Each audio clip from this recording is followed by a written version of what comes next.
Hello, welcome back to the channel, and today we're going back to track.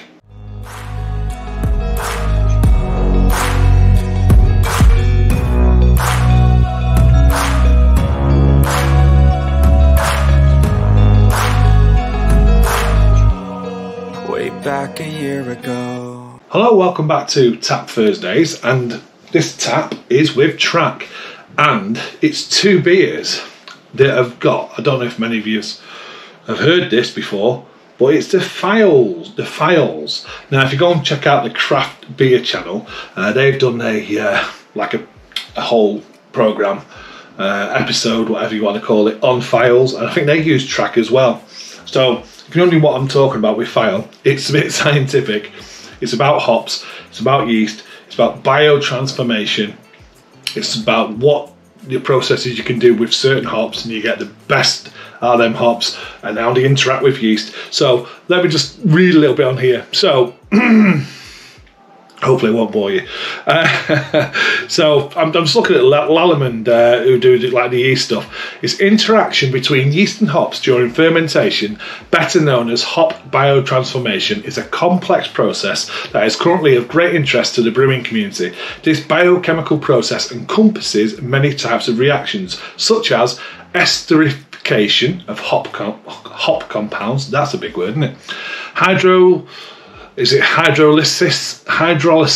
of hop glycosides to release monoterpene alcohols, the release of polyfunctional thiols from a non-aromatic precursor, and then basically what it's saying there, these reactions are different enzymes produced by the yeast during fermentation.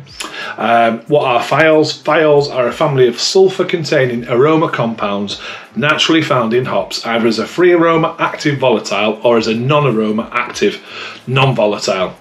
They represent only 1% of the total hop oil composition and are categorized as a sulfur fraction.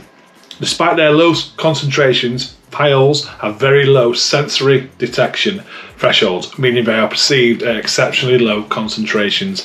So it's just saying that they're a fascinating group of aroma compounds that should be further explored in brewing. The wine industry has led this research on thiols, and researchers are just beginning to explore these in the brewing industry. Recent research suggests that thiols are not only found in hops but also in malt. In addition, there are currently some solutions in the market based on ingredients containing a high concentration of these, such as grape skins. That's an example. Brewers are now reviving old techniques such as mash hopping and choosing hop varieties containing a high concentration of bound thiols. Example being Cascade. So there's a lot of it. I mean, I could go on for ages reading that, and people's going to get bored, and you've probably switched off already. So let's get into the beer. Thiols, it's a process, it's a hop process, it's a transformation. They're brewing it in the breweries are doing it different processes within the brewing. So it's at the beginning, in mash, in the malts, it's a whole lot of things. But go to the craft beer channel, watch that, that's really interesting. So what have I got here? So I've got tracks. So it's it says Dance First, Pale Ale, TH+, Motueka and Thiol Boost, alcohol 4.9%, and we've got Think Later, Pale Ale, again it's got the Thiol Boost, Nelson and Thiol Boost, alcohol 4.9%. Is that both the same? Yeah, both the same alcohol, ABV, sorry, just that one's Nelson and one is Motueka. So two different hops with that Thiol Boost, and the White Labs, so they must have used the White Labs yeast. Looking at that, that's what that logo looks like to me, the White Lab yeast logo. So it doesn't matter which one, go for any. So we'll start off with this coloured can. So this is Dance First, and this is a Motueka, sorry. And Motueka is a New Zealand hop, if I'm right. Does it say anything on here? Hoppy pale ale packed with aroma boosting thiols. Pale ale. Let's get it in the glass then. This was £3.80 from let's get that water out of there, from my local bottle stop. And yes, that's not a bad price at all. So let's get it in. £3.80. It's pouring. Hazy, nice, white, creamy head. Let's just stop there so we can get at least a bit of aroma. So yeah, so it's opaque. It's yellow. I wouldn't say it's golden, it's not orange, it's more of a yellow in colour. Definitely opaque, nice thick white creamy head. When I get some more of that in here, I might be able to read a little bit more on that can. So this is the first time I've had Thiol Boost in the process when I've used it and tasting it. So Motueka, to me, Motueka is like brings quite a lot of lime in taste. So it's going to be interesting. So let's get into it anyway. So aroma. Wow, yeah. It's actually, there's lime, but there's mango. Mango and lime just punching out of that. I don't know if it feels like I'm picking up on a bit of a yeast aroma as well there. Definitely lime, like lime peel. Carbonation's super low. Looks great, like I say. Really like a yellow colour. Okay, cheers. Lots of lime, lots and lots of lime, really nice. Slightly dank, a touch of bitterness. I 100% feel like I'm getting a yeast taste and aroma, but that's probably just messing with my head now because I've seen that yeast, the white. I'm sure that's the White Labs, the logo there. So I feel like I'm getting like a slight yeast note there. Which is turned like a breadiness as well. But does it feel different? Am I noticing anything different? Not really, but I need to do a comparison between a Motueka without the boost and one with the boost, and this has got the boost in, but it is really vibrant. There's definitely a lot going on in flavour. That lime is more than, that citrus lime is really pushing the boundaries there, which is nice. It's low carbonation. It's quite, I'd say it's medium body as well, 4.9%. That's got a nice body to it. And it's long lasting because that flavour is just going around my palate like a washing machine. I definitely feel like I'm getting a yeast note, but yeah, it's nice. It is nice. It's definitely got a lot going on in flavour though. It's just so hard to judge. So yeah, it's a nice beer, £3.80.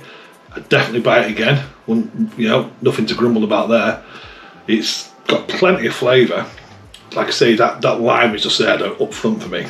Nice lime, not overly bitter. It's not got a piffiness to it whatsoever. It's just a really well balanced beer, and it's got a little bit of breadiness, and I'm just thinking in my head that's like a yeast note. It'll be interesting when I try the other one if it's got that same note.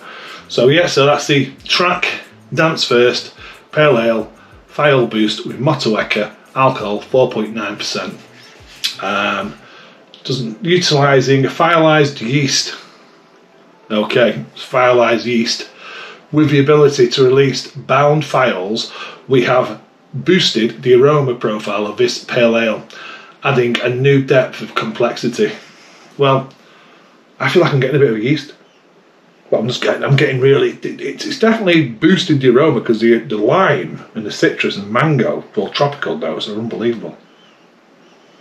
But yeah, I'm going to go and enjoy that, come back, and we'll try the other one and see if there's any difference. I didn't realise it was a thiolized yeast. I do know that some of the, like the home brewers, sorry, maybe not the home brewers as yet, I do know that like Lallemans, White Labs and that are releasing yeasts which help with this biotransformation and this thiol boosting stuff. So yeah, it's interesting. So I'll crack on and we'll be back with you for beer. Just wanted to come back and show you that as I was about to walk off, I poured the rest of the can in, and you can see the yeast that came into the glass. Don't know if you can see that on the camera there, but yeah, maybe that's why I'm getting a bit of a yeast aroma and taste as well. That could be what it is, that yeast in there. There's quite a lot of yeast in the can when I poured the rest in. So I'll go sit down, enjoy this, like I say, and I'll be back in a minute. Okay, so we're back now. So we've got the Think Later Pale Ale, Thiol Boost, Nelson and Thiol Boost. I'm going to read the can this time, just before, I don't know how I'm going to do this, but yeah, utilising a thiolized yeast with the ability to release bound thiols, we have boosted the aroma profile of this pale ale, adding a new depth of complexity. So yeah, so like I say, that last beer, the yeast flew out the bottom when I just poured the rest of the can in. This was £3.80 as well, same as the last one. So Nelson, let's see what this brings to the party then. The last beer, I enjoyed it. I enjoyed it. It's track, isn't it? They do pretty much. Oh, this looks a little bit less. I say this sometimes, and then no, it's not as opaque. You know, unless all the yeast is settled at the bottom. It's definitely not as opaque. It's opaque, but nothing like the last beer, really. Still got that nice lemon yellow colour, nice creamy white head, low carbonation. Looks great. Let's get the aroma. Ooh, it's got a nice. It's got that. I'm still getting that yeast aroma as well. I'm certain I am. But this is got citrus again. It feels like it smells very similar, but this has got what I class as grape notes as well. Yeah, definitely grape skin. You know, on the skin. Don't know why I keep doing this. Don't like me. Doesn't that mean cash, honey? Citrus and grape, but I'm 100% getting the yeast aroma again. It's not a bad yeast aroma, it's just like a breadiness, and I'm certain it's not the malt.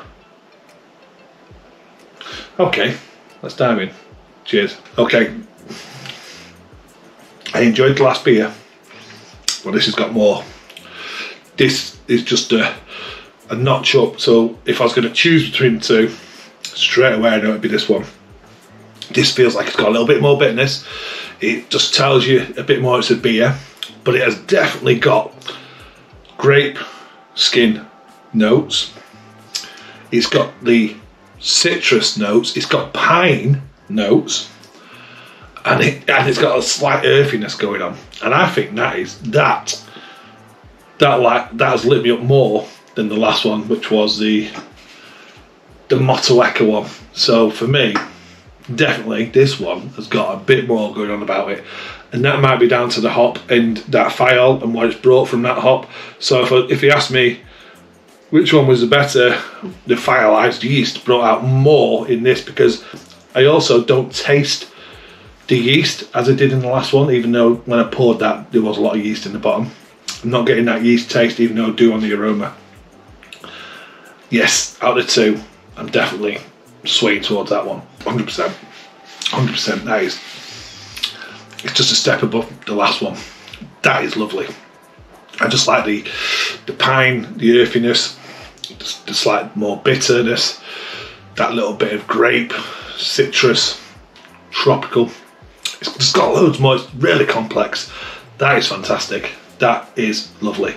So if I was going to go back and buy one, it would definitely be, I don't know if you can see that on the camera, definitely be the Nelson over the Motueka. Both good beers, but that one just seems to have a lot more about it. The body's nice, it's got medium mouthfeel, low carbonation. It's just more in flavour, which I think is pretty good. Pretty good.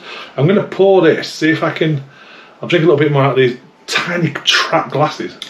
Let's see. Oh yeah, it's nice though. Let's see if I get the yeast in this one, because you just can't see it, whereas in the bottle you can. No. Ooh, that was close. That was close. I don't know if you can see that on the can, the rim there. That was close. So I nearly got the yeast in there. So it's difficult to tell when you're pouring these cans if there's any yeast sediment going to go in. Now I'm sticking with it. That one just got more going on for me. Really think that's good. Okay, thanks for watching. Sorry it's been a long one. I wanted to do a little bit more research on the Thiols, but Craft Beer Channel done it a lot better. Okay, thanks for watching. Cheers, and I'll see you on the next one. I've been dreaming on in my head like I've seen it. A life worth living is a life with meaning. I'll do what I love till my heart stops